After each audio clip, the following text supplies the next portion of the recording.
L'homme de Dieu est arrivé pour nous éclairer par rapport au point d'ordre, par rapport à ce que certainement nous pensions négliger, mais qui est très important ou qui est très essentiel. Alléluia. Amen. Votre concentration sera très importante pour comprendre ce qui se passe. Alléluia. Ce serait dommage de venir ici passer du temps inutilement. Alléluia. Ce serait vraiment dommage. Donc, sur nos acclamations, nous acclamons pour recevoir le Saint-Esprit.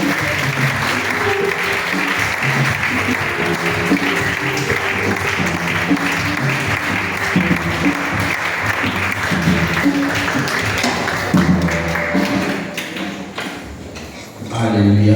Amen. Alléluia. Alléluia. Est-ce que nous pouvons faire un tonnerre d'applaudissements pour le Seigneur?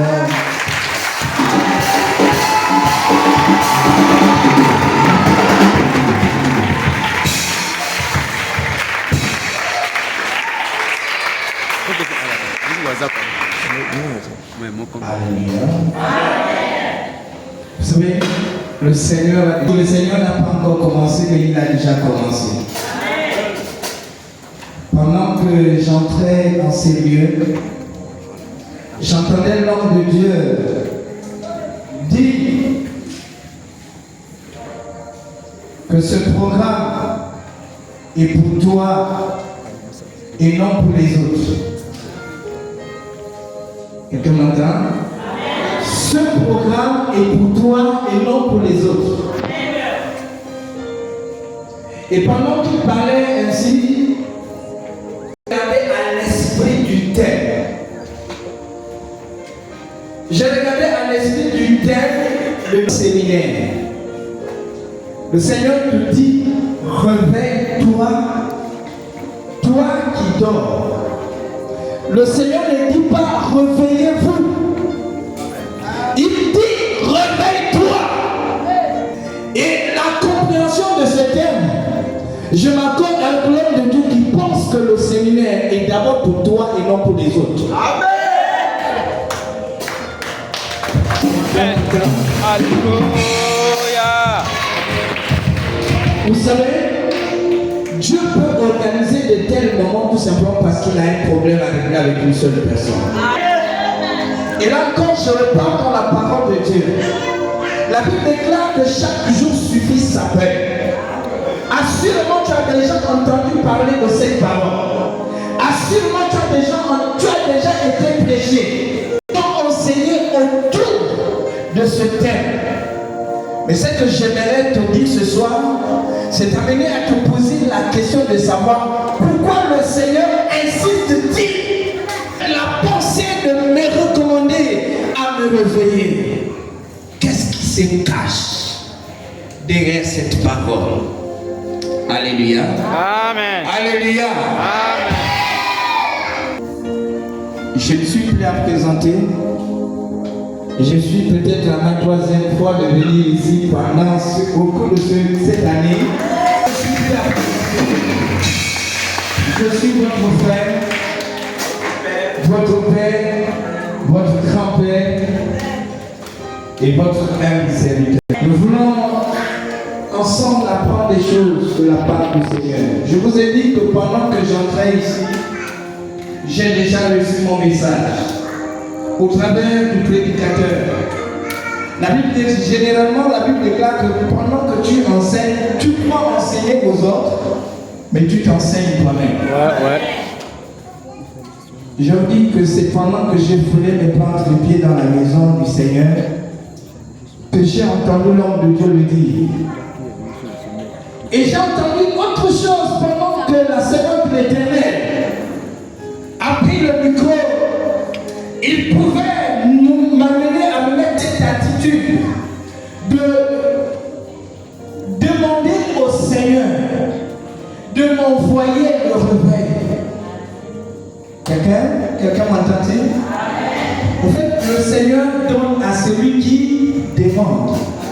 Ce n'est pas ce que la Bible dit dans Matthieu chapitre 7, verset 7. Demandez et l'on vous donnera. Ça veut dire qu'on peut être là dans la présence du Seigneur. passera 3 jours en train d'accompagner les autres et n'est rien recevoir. Je n'ai rien à te donner. Mais crois-moi que le Saint-Esprit, Dieu, par le canal de son esprit, a des stratégies, a des choses à me donner,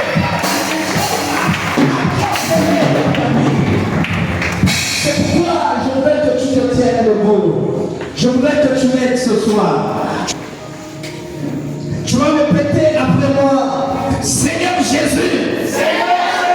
Seigneur Jésus.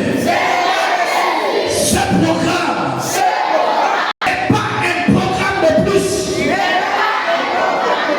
mais une occasion, une opportunité à saisir pour entrer dans la dimension dans laquelle tu veux m'amener.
glorifier.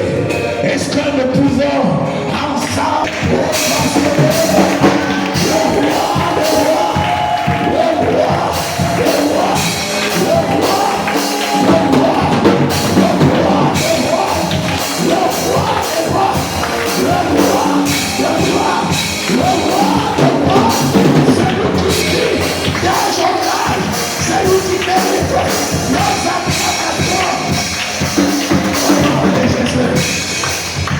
Alléluia. Amen. Alléluia.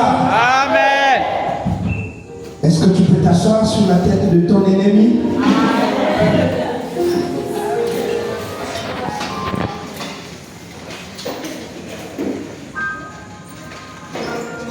Croyez-moi, nous voulons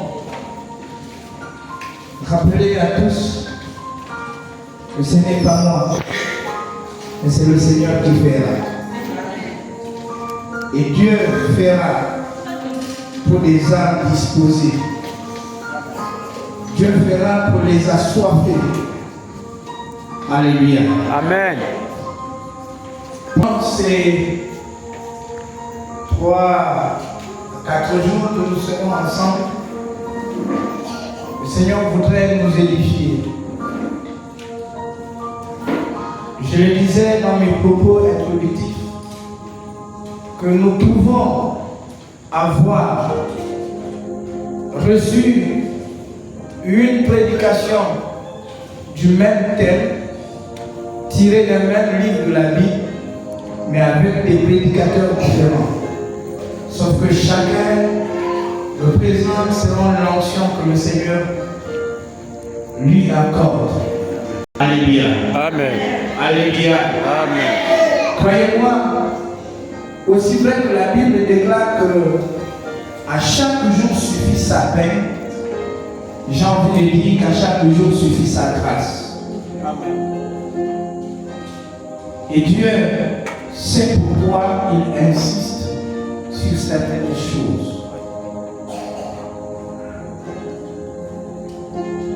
Pendant 3 jours, ensemble nous parlerons de réveille-toi, toi qui dors parmi les morts.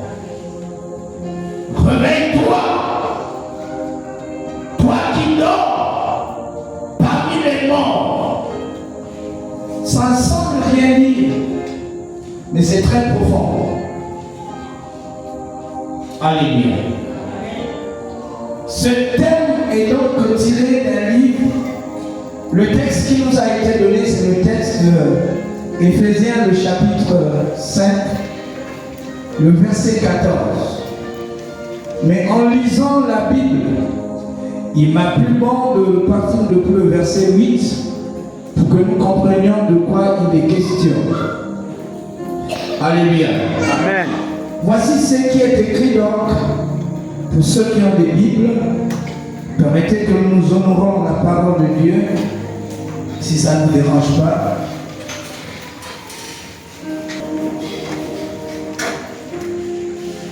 Donc la parole que nous allons lire est tirée de la lettre de Paul à l'église d'Éphèse, au chapitre 5, du verset 8 au verset 14.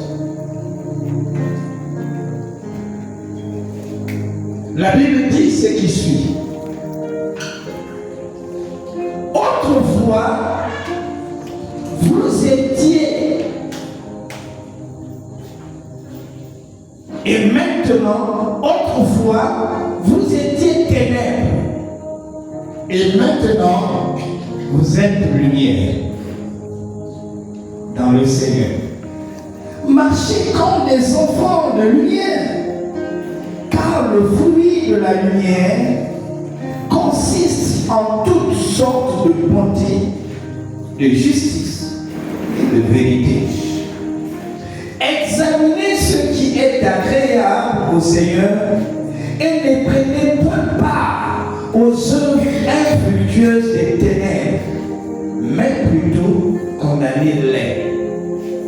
Car il est honteux de dire ce qu'ils font en secret, mais tous ceux est reprouvé apparaît en pleine lumière. Car tout ce qui est ainsi manifesté est lumière. C'est pour cela qu'il est dit, réveille-toi, toi qui dors, réveille-toi d'entre les morts, et Christ t'éclairera. Parole du Seigneur. Amen. Amen. Alléluia. Amen. Ma prière ce soir est que vous me suiviez. Nous voulons introduire notre séminaire. Mais croyez-moi, si vous ratez l'introduction de ce soir, c'est sûr et certain que tu vas nager pour chercher à comprendre où est-ce que nous voulons partir demain, après-demain et peut-être dimanche. Le thème est conçu de sorte à ce que nous ayons plusieurs mots. Peut-être que nous avons l'habitude d'utiliser, généralement quand nous voulons réveiller quelqu'un, mais parfois on a du mal à comprendre le message que nous disons nous-mêmes. Permettez-moi d'utiliser mon téléphone. Il est mis sous mode avion, ça ne vous gênera pas. Je n'ai plus ma tablette, j'écris mes messages sur mon téléphone. Alléluia. Voilà. Je voudrais qu'ensemble, nous définissons le mot réveille-toi. Sinon, l'expression réveille-toi. Alléluia. J'ai quand même écrit quelque chose. Réveille-toi. À l'écoute, sinon à l'entendement, ça semble être comme un ordre. Comme une injonction. Logiquement, celui qui l'écoute n'a pas de choix que de se mettre à se réveiller. Mais que signifie se réveiller? De la manière que le mot, sinon l'expression est présentée, il représente une action personnelle. C'est pourquoi, en soutenant les paroles du modérateur, ce soir, je pourrais te dire qu'il ne s'agit pas d'abord d'une action commune. Parce que si on parle d'action commune, il y aura des cachotteries. Il y aura de la tricherie. Il y aura de ceux qui vont faufiler autour des autres. Mais il s'agit ici d'une action personnelle. Et logiquement, lorsque quelqu'un est réveillé, tout le monde peut se rendre compte qu'un tel est en état d'éveil. Parce que celui qui est réveillé, c'est celui qui est en état d'éveil. Donc je disais que c'est une action personnelle qui consiste à se réveiller.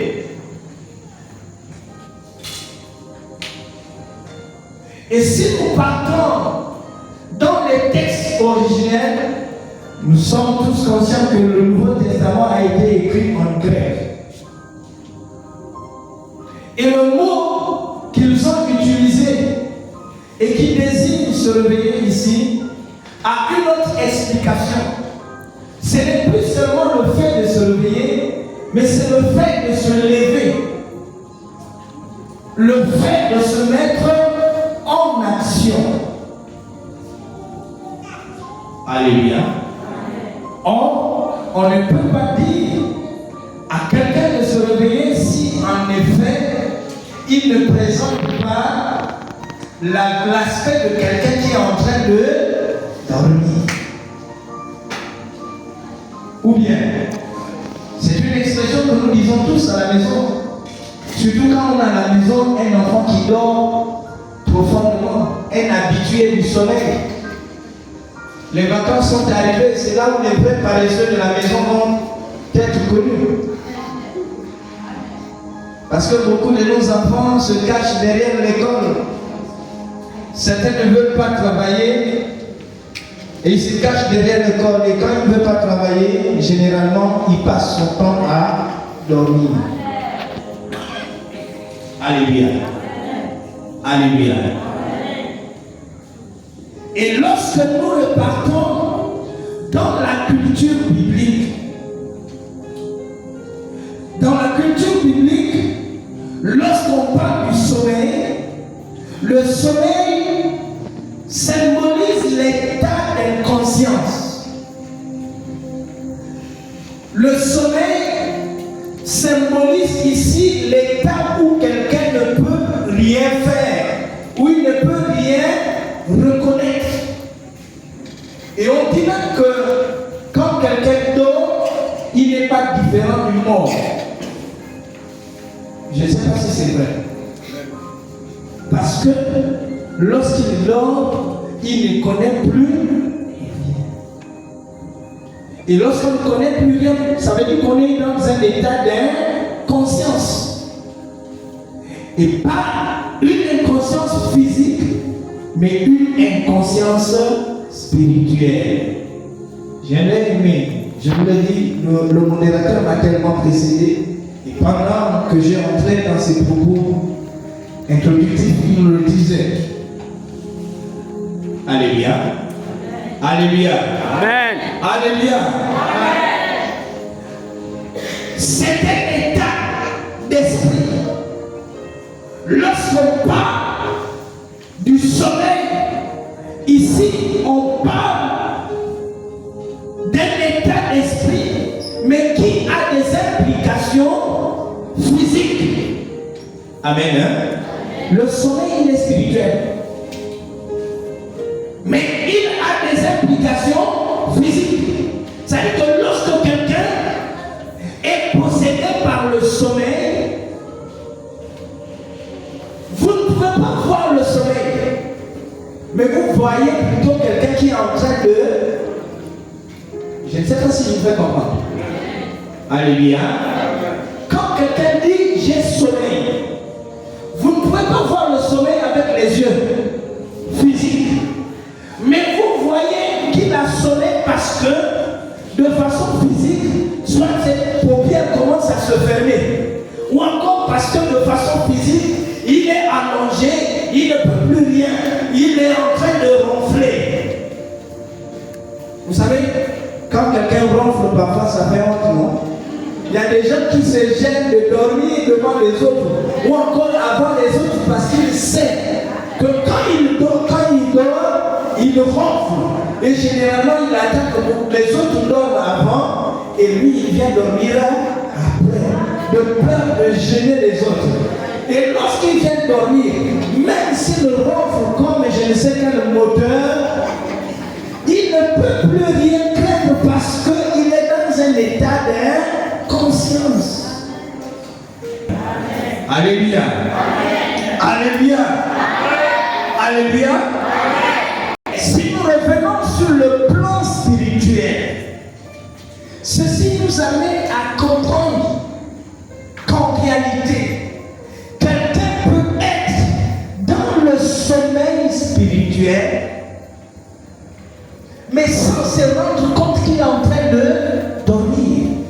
Que ceux qui ont les yeux de l'esprit, qui peuvent se rendre compte que là, le frère est en plein sommeil spirituel. Parce qu'en réalité, il ne voit pas le sommeil, mais il voit les actions que la personne pose. Quelqu'un m'entend? J'aime le texte. Le thème n'est pas déformé. Il est juste tiré d'un verset. C'est une partie du verset. Et j'ai aimé. Cette partie n'est pas dans le thème. L'apôtre Paul qui écrit donc à l'église d'Éphèse apporte une certaine précision. Il ne dit pas à l'homme, sinon aux hommes, aux chrétiens, de se réveiller n'importe comment, parce qu'ils sont n'importe où, mais ils donnent la précision qu'ils doivent se réveiller d'entre les morts. Quelqu'un m'entend là? Il leur dit, il les encourage de se réveiller d'entre les morts. Et la connotation qui nous aide à comprendre ce que Paul dit ici va nous amener à comprendre que si nous regardons à la compréhension littérale de ce que Paul dit, nous allons nous tromper. Pour nous, le mort c'est un défunt. Amen. Le mort c'est un défunt. Quelqu'un qui n'existe plus. Et ça peut nous limiter. Comment quelqu'un qui est vivant peut aller dormir parmi les morts? Comprenez ça? Mais si nous repartons sur le plan spirituel, nous allons essayer de comprendre, peut-être ne pas avoir la compréhension suffisante, intégrale, mais nous allons essayer de comprendre ce que l'apôtre Paul veut nous amener à comprendre. Qui est le mort? Sinon, quel est le mort? Qui est mort? Quel est celui que l'apôtre Paul qualifie de mort? La Bible dit que lorsque quelqu'un n'a pas Christ, il n'a pas la vie. Vous m'entendez là?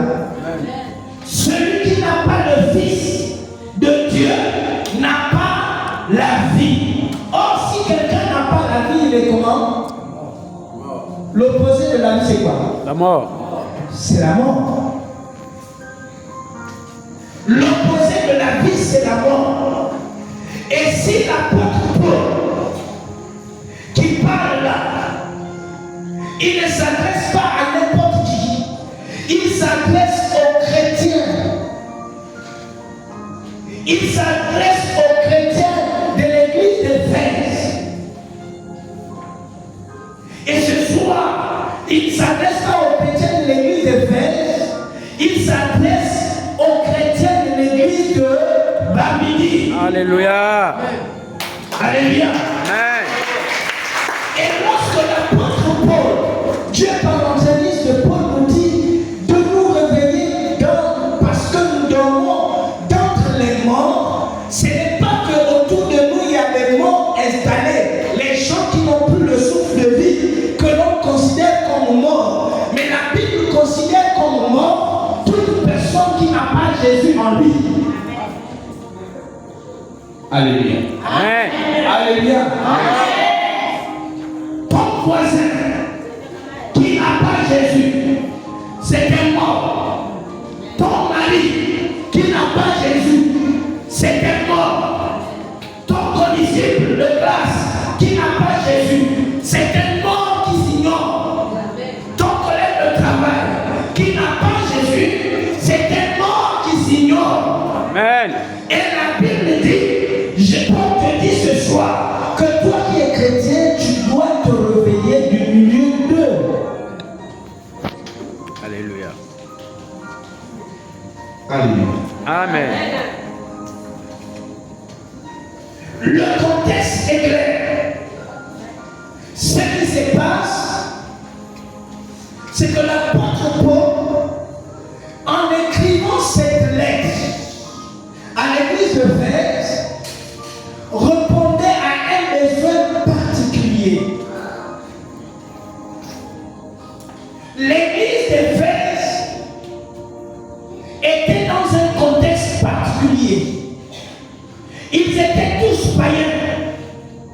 Ce n'est pas qu'ils sont nés avec Dieu, sinon qu'ils sont nés en Jésus.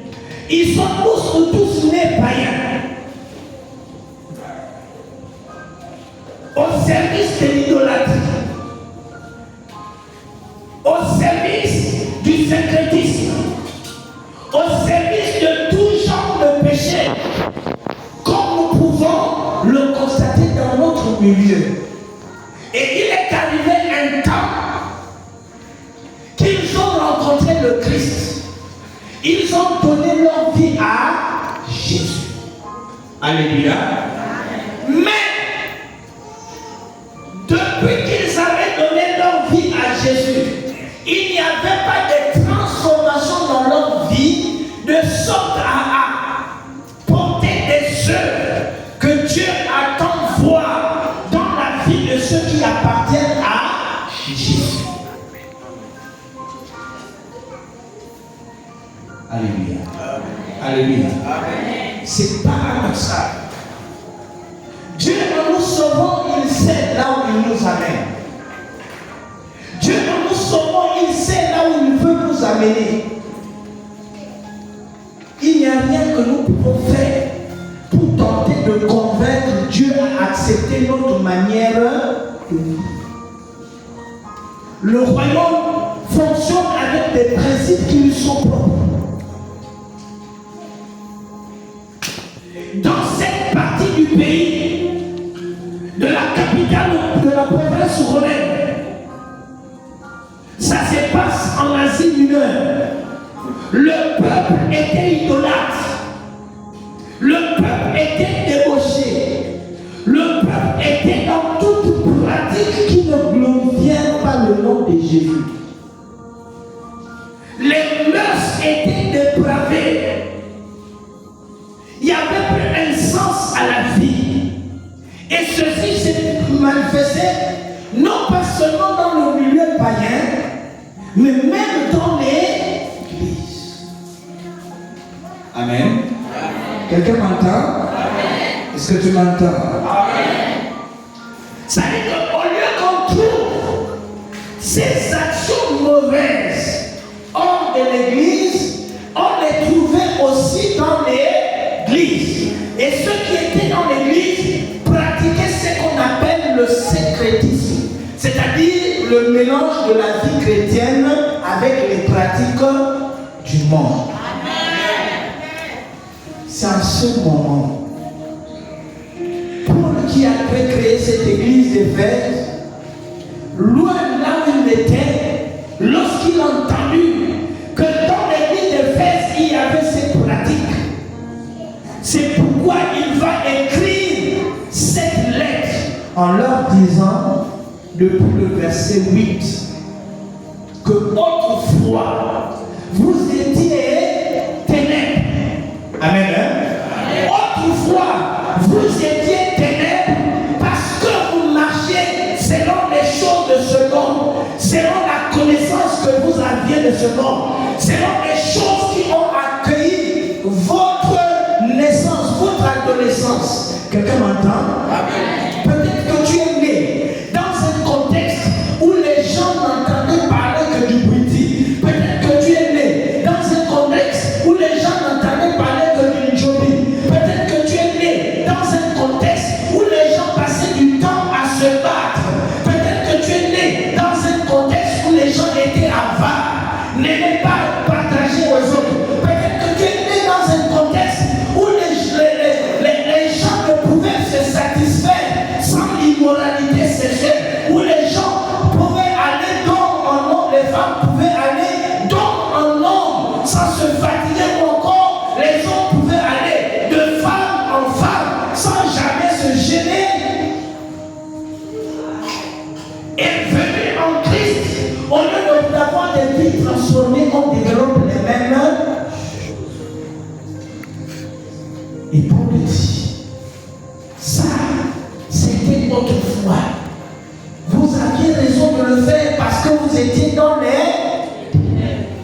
Et maintenant que vous êtes dans la lumière, en réalité, les actions que vous devez poser sont des actions de ceux qui sont enfants de la lumière. Parce que, peu importe ce que vous faites dans le secret, ça finira par paraître au grand jour. Amen. Et si cela paraît au grand jour, c'est la honte de l'église. Quelqu'un m'entend? Quelqu'un m'entend? Et c'est pourquoi donc l'apôtre Paul met comme fait comme une comparaison, met comme des choses en duel.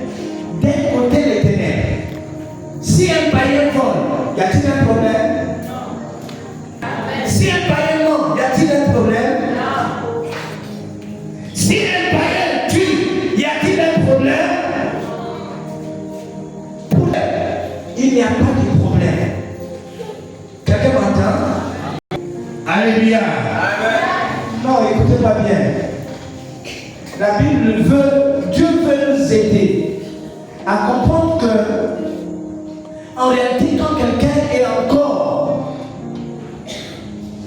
plongé dans le monde des ténèbres, si vous lisez la Bible dans le livre d'Éphésiens, le même Éphésiens chapitre 4, le verset 18, la Bible dit qu'ils avaient une connaissance obscurcie, une intelligence obscurcie. Lorsqu'on n'a pas Christ en soi, notre intelligence est obscurcie. Tu peux avoir l'intelligence, mais ton intelligence te conduit vers le mal. Il y a des gens qui ont une certaine ingéniosité de poser toujours des actions qui glorifient le diable. Pourquoi? Parce que leur intelligence est obscurcie. C'est dans cette dynamique que Paul a dit que même lorsque tu veux faire le bien, tu n'arrives pas à le faire. Pourquoi? Parce que ton intelligence est obscurcie. Quelqu'un essaie de comprendre? Et si nous ramenons ce contexte à nous, si nous ramenons ce contexte à nous aujourd'hui, ne voyez-vous pas qu'à un moment donné, nous avons comme tendance à comparer l'église de Christ avec une association? Y a-t-il des gens qui sont dans les associations là? Non, c'est pas une honte, hein? C'est pas un péché d'appartenir à une association. Allez bien. Dans une association, on peut faire comme on veut. Quand on n'est pas d'accord avec le chef de l'association, on peut bouder, on peut faire n'importe quoi, ou on peut même claquer la porte et on est parti. C'est pas ça. Mais parfois, nous avons tendance de comparer l'église à une association. Amen. Mais il n'y a pas cela. L'église, c'est toute autre chose. L'église, c'est toute autre chose. L'église est l'œuvre de Dieu, inspirée par Dieu lui-même, manifestée en Jésus et créée en Pierre au jour de la Pentecôte. La Bible dit que Dieu s'est chargé de vouloir sauver l'humanité. Et le salut de l'humanité passe par l'œuvre de Christ. Et Christ étant mort, vivant spirituellement en nous, nous a donné la responsabilité, chacun pour sa part, de porter en soi l'Église, de porter en soi Dieu. Et tu ne peux pas porter Dieu en toi et continuer à dormir. Amen. Quelqu'un m'entend? Sinon, il n'y a pas de réveil. Sinon, il n'y a pas de réveil. Parce que le réveil ne peut avoir lieu que si toi tu es réveillé, le frère est réveillé, moi aussi réveillé. Et notre réveil ne va pas être un simple slogan. Les gens seront capables de voir et constater que nous sommes réveillés parce qu'on ne sera plus allongé, on sera debout. Quelqu'un m'entend? Et si on est debout, on ne reste pas statique, non? On sera soit en train de laver la figure. Hein? Ah oui, là le frère s'est réveillé. Alléluia. Non, il n'est plus dans la chambre. On le voit avec le balai à la main, en train de... N'est-ce pas? Il dort encore. Alléluia. Alléluia. Il dort encore. Si ce n'est pas ça, on voit, il prend ses habits avec le fer à repasser. Il est en train de repasser. Il dort encore celui-là. Alléluia. Dieu nous aime. Vous allez réaliser avec moi que certains, nous sommes nombreux à dormir encore. Si tu prends conscience de ce que je venais de dire,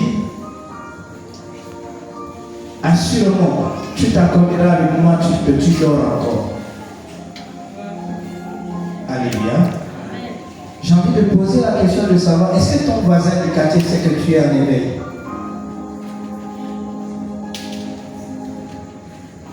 Ta commissaire de glace sait que tu es en éveil?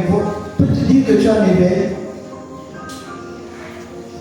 Ton collègue du travail, ton mari qui n'est pas chrétien, peut témoigner que tu es en éveil? Ta femme qui n'est pas chrétienne, ton frère, ta soeur, ton voisin peut témoigner que tu es déjà chrétien? Sinon tu es en éveil.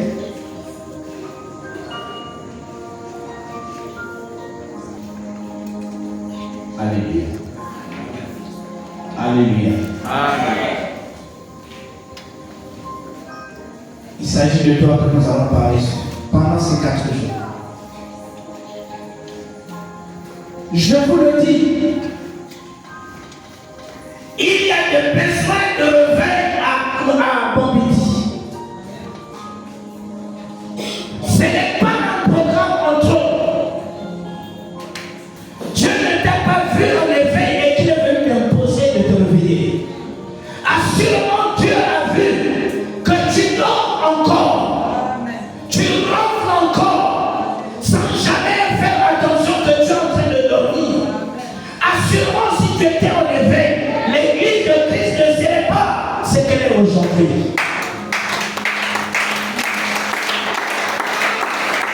Je suis de ceux qui pensent que Dieu n'a pas encore dit son dernier mot à Bamidi. Amen. Je suis de ceux qui pensent que Dieu a encore des âmes à sauver à Bamidi.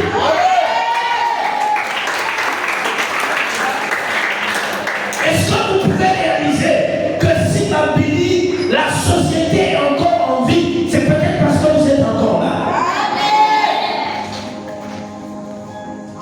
Alléluia. Amen. Alléluia. Amen. Croyez-moi, j'en ai entendu. On a vu des grandes sociétés de ce pays qui ont fermé les portes.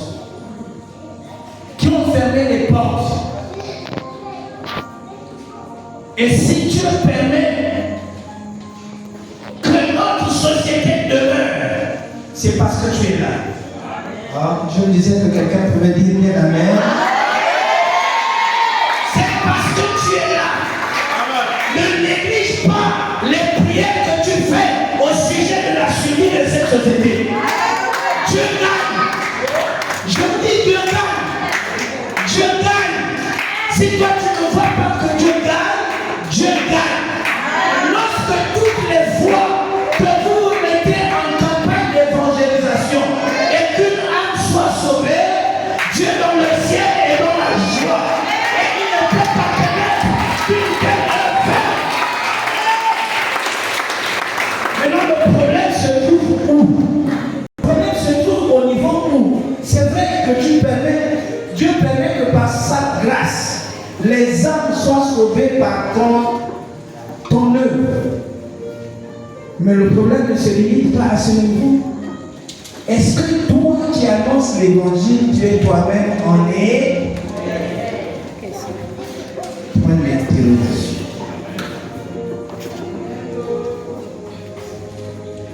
Je voudrais que Dieu ouvre tes yeux ce soir.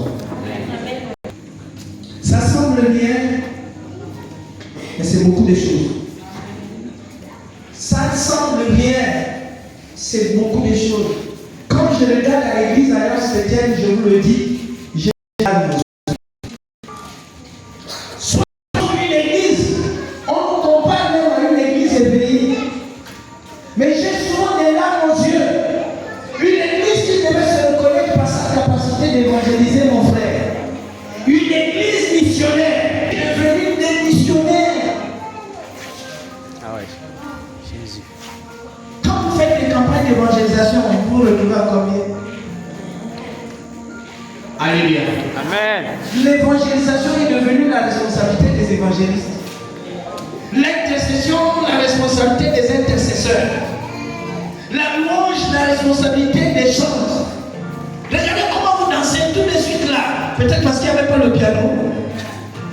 Non, non, non, non, non, non. Un éveillé n'attend pas qu'on lui dise de danser. Dès lors que la séance de Dieu t'amène à la présence de Dieu, tu confesses avec la séance de Dieu les paroles de ce chant. Parce que tu les vis en toi-même. Alléluia. Amen. Elle est comme un guide. Comme un guide. Et dès lors qu'il dit, envoie-nous le réveil, tu t'appropries les paroles du chant. Et ça devient comme une aspiration pour toi. Tu es en train de dire à Dieu, envoie-moi le réveil. Pas parce qu'elle m'a demandé le réveil. Écoutez-moi, je vous en prie. La Bible dit qu'il y a une femme.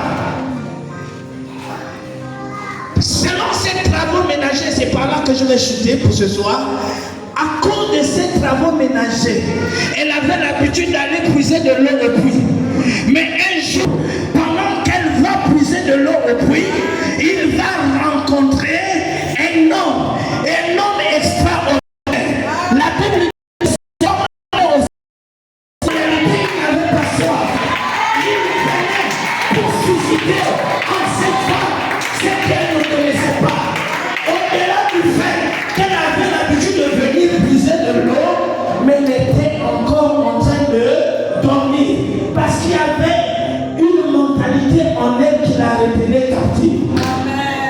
Quand l'homme va lui demander de l'eau, après, vous savez ce qu'elle a dit? Qu'est-ce qu'il y a toi entre toi et moi? Toi qui es juif, comment peux-tu demander de l'eau à moi qui ne suis qu'une pauvre samaritaine? Est-ce que vous entendez ça? Or, la Bible dit que nous n'avons pas, nous sommes un. Il n'y a pas de différence entre le samaritain et le juif. Mais aussi vrai qu'ils étaient tous dans le sommeil, ne pouvaient pas comprendre que Christ était venu briser cette barrière. Et Jésus va se trouver une occasion d'arriver au puits.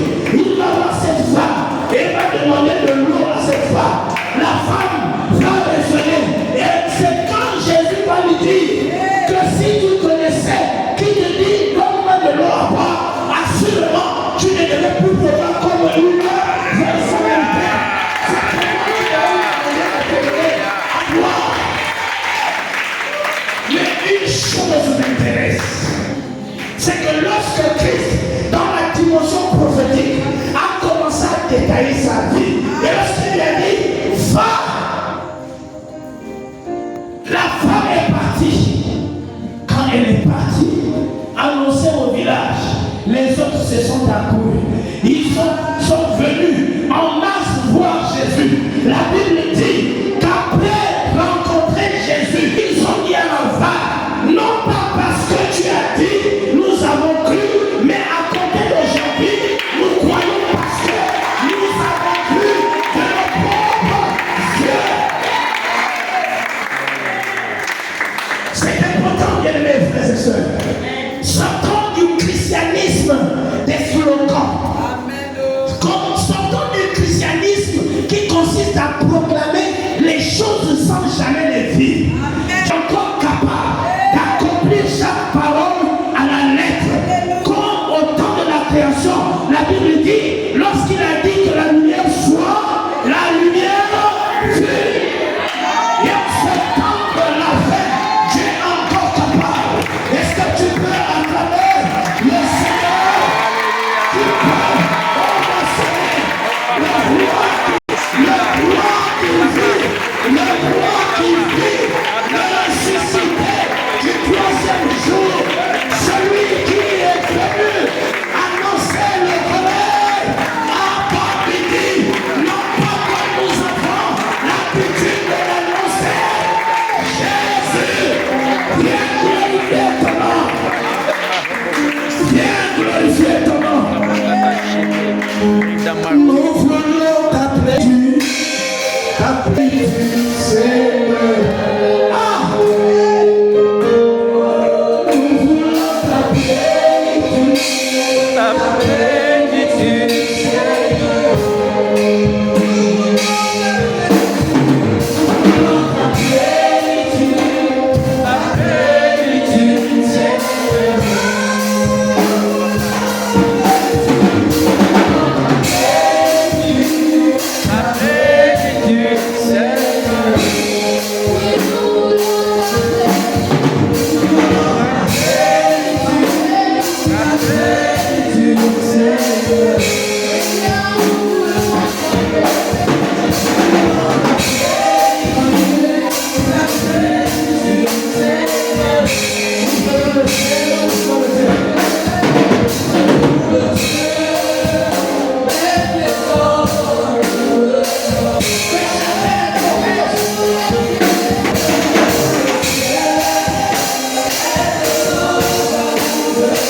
j'ai été incrédule.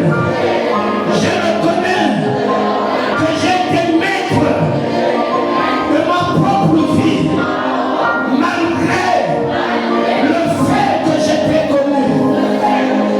Au nom de Jésus, ce soir, Seigneur Jésus, aide-moi à me reconnecter à ton Esprit Saint.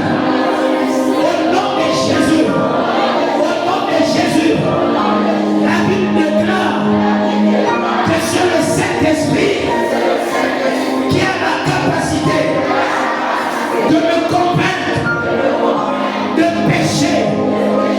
Parce qu'il arrive des fois que je pêche et je justifie mon péché. Je normalise mon péché. Je pense que le péché peut être justifié par mon propre raisonnement. Or, il y a qu'une seule personne qui peut justifier le péché de l'homme. C'est Jésus. C'est pourquoi, Seigneur, pardonne-moi, aide-moi à m'attacher au Saint-Esprit, au Saint-Esprit, au Saint-Esprit, par le feu, par le feu, par le feu, par le feu, que tout ce qui est en moi m'affectionne au péché, tombe, que le viol tombe, que toute base du péché que l'ennemi a établi en moi soit rompue, soit remplacée, que tout hôtel de péché qui parle en moi soit renversé, soit ruiné, soit aboli. Au nom de Jésus, au nom de Jésus, est-ce que tu peux mettre les mains et proclamer ces paroles avec tes propres mots?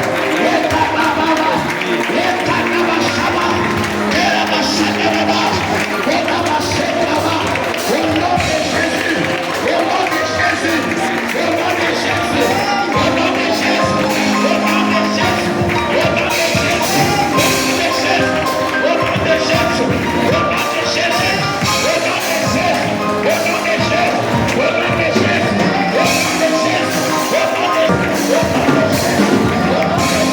au nom de